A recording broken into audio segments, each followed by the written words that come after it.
ရတယ်ရတယ် အားလုံးခဏမပြောပါနဲ့ခဏလေးခါလည်းပေါ့ဒီခဏလေးမထွက်နဲ့အားဆိုင်ရမှာတော့ခဏလေးဆိုင်တာခဏဆောင်နော်ဟုတ်တယ်ဟုတ်တယ်အဒီ အမသာအော်လို့ ဩရတယ်အဒီ ခဏလေးဂူးဆိုင်နော်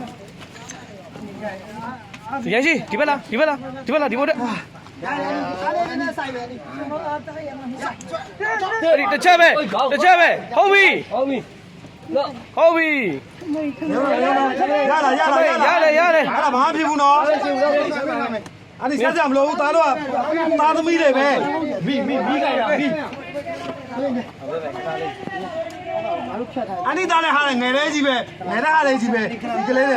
က လာအဒီ အနိသေးသားတော့ဒီရက်ခွက်ကပဲ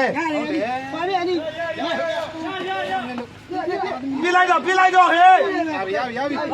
ရတယ်အဒီထွက်တခဲလိုက်တော့ဒီမှာအကုန်ရှိတယ်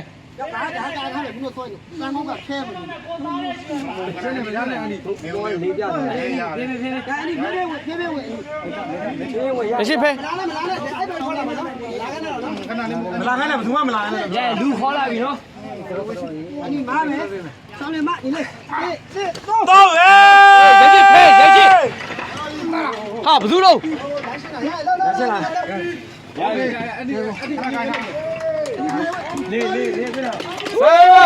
ဆိုင်မနေသည်အဲ့ဒီလူကျွတ်ထွက်လာပြီအဲ့ဒီလူကျွတ်ထွက်လာပါပြီ လိုက်တာကွာ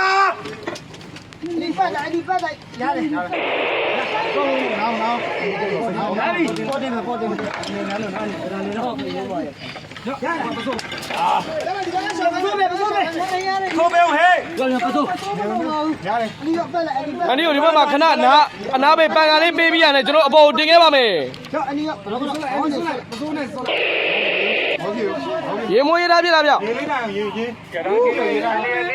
အနေကင်းအောင်လုပ်မယ်လုပ်ငန်းမပြီးသေးဘူးအနေကင်းအောင်လုပ်မယ် ရေမွေးရထားပါကိုကြီး ခဏလေးနား